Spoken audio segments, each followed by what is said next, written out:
CHAPTER XLI of History of the World War by Francis March and Richard Beamish CHAPTER XLI GERMANY's DYING DESPERATE EFFORT In the spring of 1918 it must have been plain to the German High Command that if the war was to be won it must be won at once. In spite of all their leaders said of the impossibility of bringing an American army to France, they must have been well informed of what the Americans were doing. They knew that there were already more than 2,000,000 men in active training in the American army, and while at that time only a small proportion of them were available on the battle front, yet every day that proportion was growing greater and by the middle of the summer the little American army would have become a tremendous fighting force. Their own armies on their western front had been enormously increased in size by the removal to that front of troops from Russia. Hundreds of thousands of their best regiments were now withdrawn from the east and incorporated under the command of their great generals, Hindenburg and Ludendorff, in the armies of the west. They must, therefore, take advantage of this increased force and win the war before the Americans could come. The problem of the Allies was also simple. It was not necessary for them to plan a great offensive. All they had to do was to hold out until, through the American aid which was coming now in such numbers, their armies would be so increased that German resistance would be futile. Under such circumstances began the last great offensive of the German army. At that time it seems probable that the armies of Great Britain and France numbered about 3,500,000 men, and that, of these, 670,000 were on the front lines when the German attack began, leaving an army of reserve of about 2,850,000 men. A considerable number of these were probably in England on leave. The number of French soldiers must have been between 4 and 5 million, of whom about 1,500,000 were on the front line. Adding to these the American, Belgian, Portuguese, Russian and Polish troops, the Allied forces could not have been short of 8,500,000 men. The strength of the Germans on the western front before the Russian Revolution was probably about 4,500,000 men, and the withdrawal of Russia from the war had added to that number probably as many as 1,500,000 men, making an army of 6,000,000 men to oppose that of the Allies. The Allies, therefore, must have considerably outnumbered the Germans.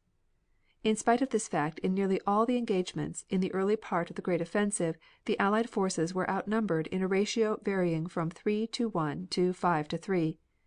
This was possible, first, because in any offensive the attacking side naturally concentrates as many troops as it can gather at the point from which the offense is to begin, and second, since the Allies were not under one command, it was with great difficulty that arrangements could be made by which the forces of one nation could reinforce the armies of another. The first difficulty, of course, could not be obviated, but the solution of the second difficulty was the appointment of General Foch as Commander in Chief of all the Allied forces. The appointment was made on March 28th, and all the influence of the United States had been exerted in its favor. General Pershing at once offered to General Foch the unrestricted use of the American force in France, and it was agreed that a large part of the American army should be brigaded with the Allied troops wherever there were weak spots. Foch was already famous as the greatest strategist in Europe. He comes of a Basque family and was born in the town of Tarbes in the department of the Hautes Pyrenees, which is on the border of Spain, on October 2, 1851. Foch served as a subaltern in the Franco Prussian War, and at 26 he was made captain in the artillery. Later he became professor of tactics in the École de Guerre, where he remained for 5 years. He then returned to regimental work and won steady promotion until he became a brigadier general. He was sent back to the War College as director and wrote 2 books, The Principles of War and Conduct of War, which have been translated into English, German and Italian and are considered standard works. He is now recognized as a man of unusual ability, and was appointed to the command first of the 13th Division, then of the 8th Corps at Bergues, and then to the command of the 20th Corps at Nancy. Unlike Marshal Joffre, who was cool, careful, slow moving, Marshal Foch is full of daring and impetuosity. Everything is calculated scientifically, but his strategy is full of dash. Many of his sayings have been passed from mouth to mouth among the Allies. "Find out the weak point of your enemy and deliver your blow there," he said once at a staff banquet. "But suppose, General," said an officer, "that the enemy has no weak point." "If the enemy has no weak point," replied the commander, "make one." It was he who telegraphed to Joffre during the first battle of the Marne: "The enemy is attacking my flank. My rear is threatened. I am therefore attacking in front." Foch is a great student, and a special admirer of Napoleon, whose campaigns he had thoroughly studied. Even the campaigns of Caesar he had found valuable and had gathered from them practical suggestions for his own campaigns. He is the hero of the Marne, the man who on September 9th marched his army between von Bulow and von Hausen's Saxons, drove the Prussian Guards into the marshes of St. Gond, and forced both Prussians and Saxons into their first great retreat. Later his armies fought on the Yser, while the British were battling at Ypres. During the battle of the Somme he was on the English right pressing to Peronne. For a time he became Chief of the French Staff, until he was called into the field again to his great command. Foch was one of those French officers who had felt that war was sure to come, and had constantly urged that France should be kept in a state of preparedness.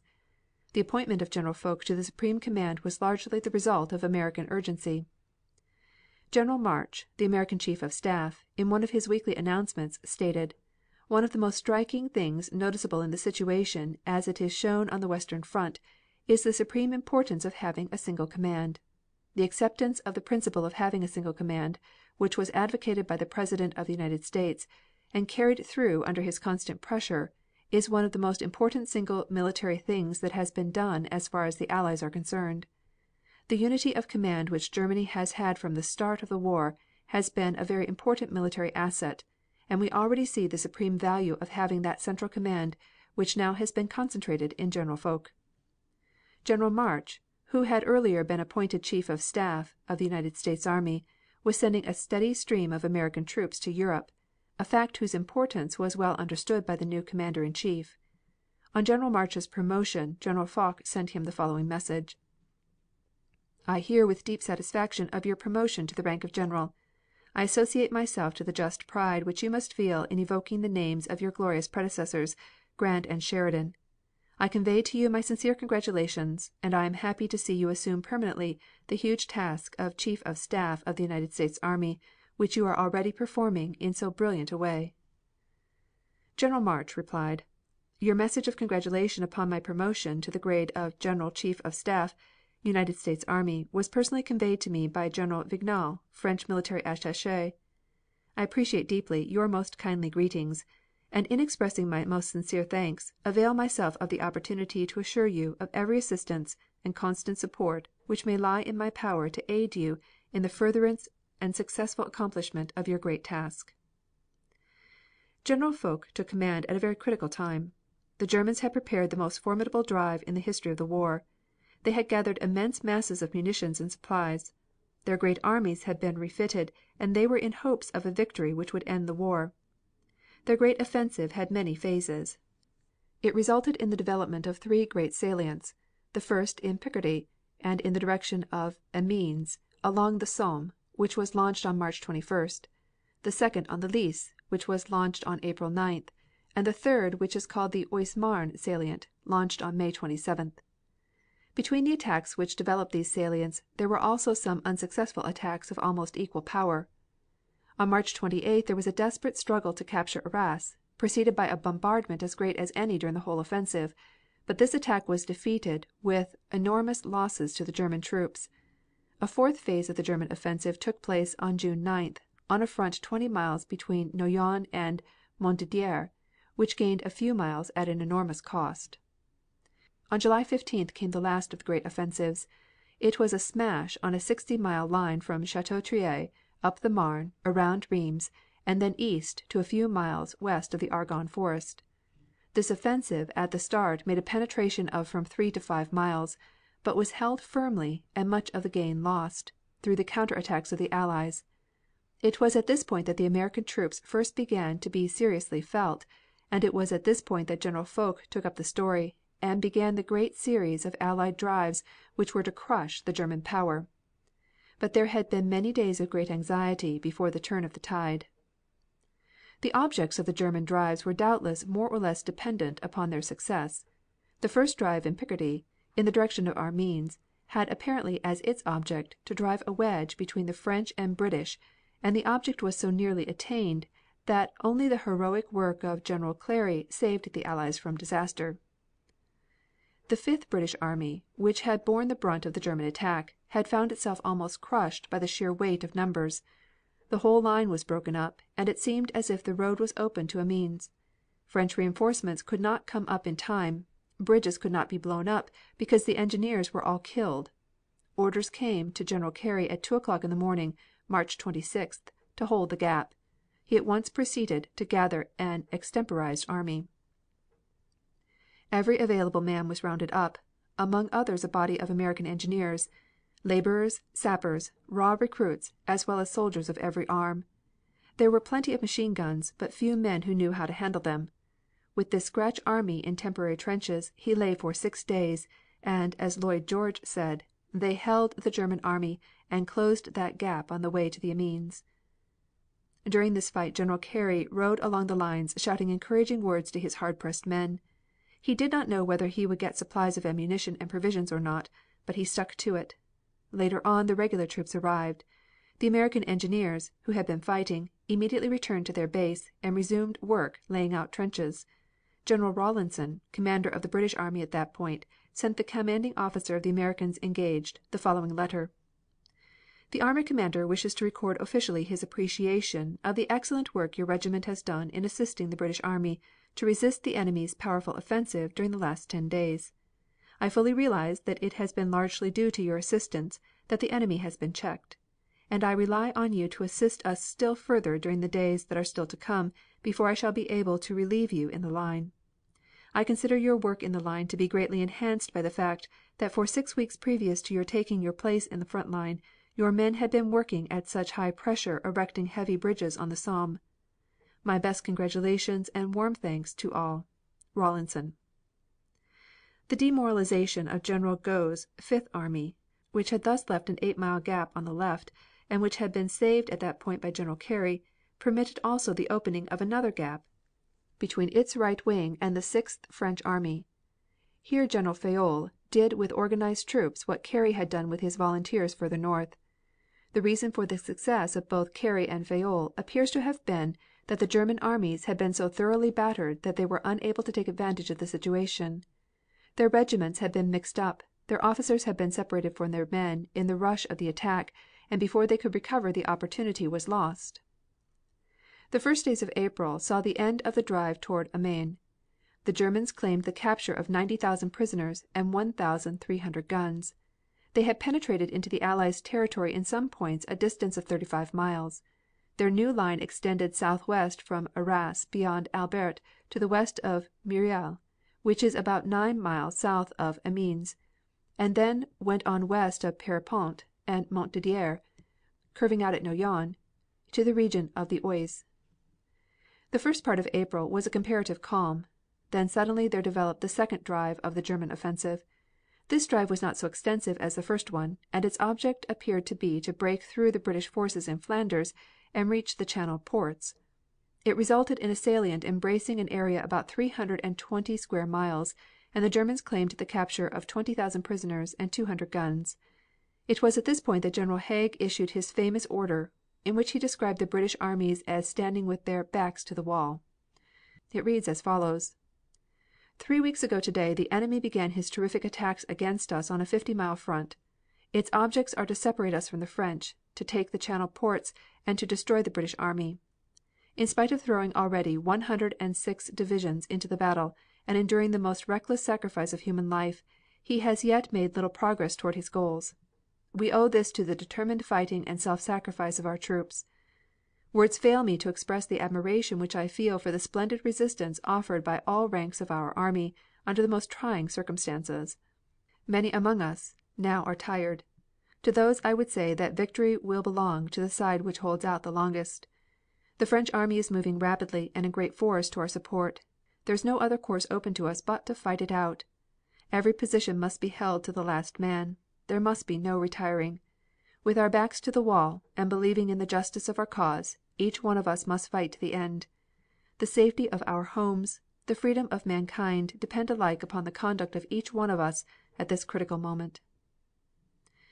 The British commander's order made the situation clear to the British people and to the world. The Germans had given up for the moment their attempt to divide the British and French armies, and were now attempting to seize the Channel ports, and the British were fighting with true British pluck with their backs to the wall. One can imagine the anxiety in the villages of Flanders where they watched the German advance and heard the terrible bombardment which was destroying their beautiful little cities and threatening to put them under the dominion of the brutal conquerors of Belgium.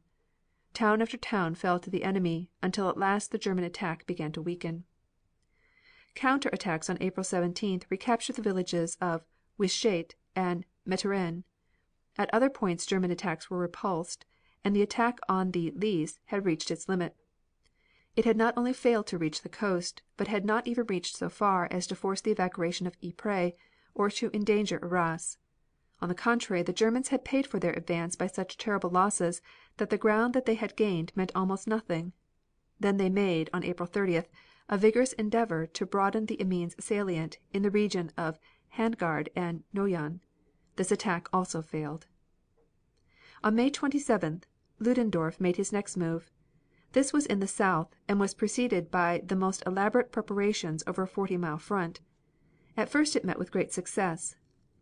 German troops from a point northwest of Rheims to Montdidier were moving apparently with the purpose of breaking the French lines and clearing the way for a drive to Paris. Consternation reigned among Allied observers as the Germans carried, apparently with ease, first the formidable Chemin des Dames, which was believed invulnerable, and then the south bank of the Aisne, with its great fortifications at Soissons. Criticism began to appear of General Foch, who was then thought at first to have been taken by surprise. The Germans were using 400,000 of their best troops, and the greatest force of tanks, machine guns and poison gas projectors which they had ever gathered. They captured over 45,000 prisoners and took 400 guns. They penetrated 30 miles and gained 650 square miles of territory, but they were held on the River Marne. It is now apparent that General Foch knew exactly what he was about. He might easily, by sending in reinforcements, have put up the same desperate resistance to the German offensive which they were now meeting in other sectors. But he preferred to retreat and lead the enemy on to a position which would make them vulnerable to the great counter attack he was preparing for them on their flank. The Germans reached the Marne, but they paid for it in the terrible losses which they incurred. The German line now from Montdidier, the extreme point of the Amiens salient, to Chateau Thierry, the point of the new Marne salient, was in the form of a bow, and on June 9th General Ludendorff attempted to straighten out the line. His new attack was made on a 20-mile front between Montdidier and Noyon in the direction of Compiègne. This was another terrific drive, and at first gained about 7 miles. French counter attacks, however, not only held him in a vise, but regained a distance of about 1 mile. This battle was probably the most disastrous one fought by the Germans during their whole offensive. Nearly 400,000 men were completely used up, without gaining the slightest strategic success. Then followed a period without battles of major importance, during which General Foch, by periodic assaults on the Lys, the Somme, on the flanks of Montdidier and Soissons, on the Chateau Thierry sector, and southwest of Rheims, captured many important positions and kept the enemy in constant anxiety. During the great German offensives the Germans had lost at least 500,000 men, while the casualties of the Allies were barely 150,000. The Germans also were beginning to lose their morale. They were finding that however great might be their efforts, however terrible might be their losses, they were still being constantly held. Their troops were now apparently made of inferior material, and included boys, old men, and even convicts. The system of making attacks by means of shock troops was producing the inevitable result. The shock regiments were composed of selected men, picked here and there from the regular troops. Their selection had naturally weakened the regiments from which they were taken. After 3 months of great offensives these shock troops were now in great part destroyed, and the German lines were being held mainly by the inferior troops which had been left. Moreover, in other parts of the world, the Allies of Germany were being beaten. In Italy and Albania and Macedonia there was danger. The Germans prepared for one more effort. On June 18th they had made a costly attempt to carry Rheims. On July 15th they made their last drive. Ludendorff took almost a month for preparation. He gathered together 70 divisions and great masses of munitions, and then drove from Chateau Thierry on a 60-mile line up on the Marne, and then east to the Argonne forests. His line made a sort of semicircle around Rheims and then pushed south to the east and west of that fortress. Once again he had temporary success. West of Rheims he penetrated a distance of 5 miles, and on the first day had crossed the Marne at Dormans, but he was held sharply by the Americans east of Chateau Thierry. On the second day he made further gains, but with appalling losses. On the 17th he was still struggling on with minor successes, but on the 18th the French and Americans launched the great counter offensive from Chateau Thierry along a 25-mile front between the Marne and the Aisne. The Germans everywhere began their retreat, and the war tide had turned. The German attack east of Rheims had been a failure from the start. The Allied forces retired about 2 miles and then held firm. The country there is flat and sandy and gave little shelter to the attacking forces, which lost terribly. In this sector, too, there were many American troops, who behaved with distinguished bravery. By this time nearly 700,000 men of the American army were on the battle line. They had been fighting here and there among the French and English, but on June 22d General March made the announcement that 5 divisions of these troops had been transferred to the direct command of General Pershing as a nucleus for an American army. In glancing back at the great German drives which have now been described, one is impressed by the terrific character of the fighting. This struggle undoubtedly was the greatest exertion of military power in the history of the world. Never before had such masses of munitions been used. Never before had scientific knowledge been so drawn on in the service of war. Thousands of airplanes were patrolling the air, sometimes scouting, sometimes dropping bombs on hostile troops or on hostile stores, sometimes flying low, firing their machine guns into the faces of marching troops. Thousands upon thousands of great guns were sending enormous projectiles, which made great pits wherever they fell. Swarms of machine guns were pouring their bullets like water from a hose upon the charging soldiers. One of the most notable artillery developments was the long range gun which off and on during this period was bombarding Paris. This bombardment began on March 23d, when the nearest German line was more than 62 miles away. For a time the story was regarded as pure fiction, but it was soon established that the great 9-inch shells which were dropping into the city every 20 minutes came from the forests of St. Gobain, 7 miles back of the French trenches near Laon, and about 75 miles from Paris. This was another of those futile bits of frightfulness in which the Germans reveled. Military advantage gained by such a gun was almost nothing, and the expense of every shot was out of all proportion to the damage inflicted. It only roused intense indignation and stirred the Allies to greater determination. The first day's casualties in Paris were 10 killed and 15 wounded. By the next day one would not have been able to tell from the Paris streets that such a bombardment was going on at all. The subway and surface cars were running, the streets were thronged, and traffic was going on as usual. About 24 shells were thrown into Paris every day, mainly in the Montmartre district, in a radius of about a mile. This seemed to show that the gun was immovable. On March 29th, however, a shell struck the church of St. Gervais during the Good Friday service, killing 75 persons and wounding 90. 54 of those killed were women. The church had been struck at the moment of the elevation of the Host.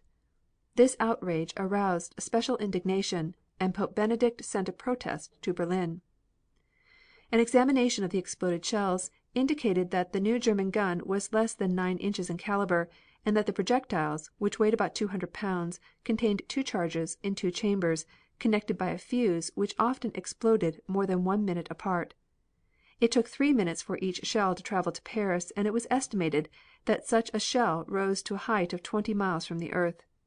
3 of these guns were used. One of these guns exploded on March 29th, killing a German lieutenant and 9 men. The Kaiser was present when the gun was first used. It was said by American scientists that seismographs in the United States felt the shock of each discharge. On April 9th French aviators discovered the location of the new guns, and French artillery began to drop enormous shells weighing half a ton each near the German monsters. A few days later a French shell fell on the barrel of one of these guns and put it out of commission. Great craters were made around the other, interfering with its use, and toward the end of the period it was only occasionally that the remaining gun was fired, and no great damage resulted. Another feature of the great German drives was the tremendous destruction that accompanied them. Not only were churches, public buildings, and public houses throughout almost the whole district turned into ruins, but the very ground itself was plowed up into craters and shell holes, and the trees smashed into mere splinters. During the whole campaign poison gas of various kinds was used in immense quantities, and it was constantly necessary for the troops to wear gas masks. Sometimes after a town had been evacuated by the enemy it was so filled with gas that it was impossible for victorious troops to enter. One of the fiercest bombardments was that directed against the Portuguese during the fighting along the Lys. The enemy made a special attempt to crush the Portuguese contingent, which behaved with the utmost gallantry. It was the season of the year when the orchards were covered with blossoms and the fields with flowers. But the horrors of war destroyed the beauty of the spring. In these battles men fought until they were completely exhausted, and one could see troops staggering as they walked and leaning on each other from pure exhaustion. These were days when wonders were performed by the medical departments of the Allied armies, and the work of the Red Cross was almost as important as the work of the soldiers. Relief for the wounded had to be undertaken and carried on a mammoth scale. Many of the doctors, nurses, orderlies and ambulance men lost their lives while making efforts to rescue the wounded. These were days when the German leaders were filled with the pride of victory. They were talking now about a hard German peace. On June 17th the German Kaiser celebrated the 30th anniversary of his accession to the throne. He talked no more of a war of self defense, but declared the war to be the struggle of two world views wrestling with each other. Either German principles of right, freedom, honor and morality must be upheld, or Anglo-Saxon principles with their idolatry of Mammon must be victorious. He sent congratulations to Field Marshal von Hindenburg, to General Ludendorff and to the Crown Prince. Von Hindenburg assured the Kaiser of the unswerving loyalty until death of Germany's sons at the front, and concluded: May our old motto, "Forward with God, for King and Fatherland, for Kaiser and Empire," result in many years of peace being granted to your Majesty after our victorious return home. But the terrific attacks which the German commanders directed upon the Americans at Chateau Thierry and at other points upon the southern lines show well that they knew that there was another danger rising to confront them, that during their great drives 1.5 million American soldiers had been learning the art of war, and that every moment of delay meant a new danger. By the end of this period the Americans had arrived. Chapter 42.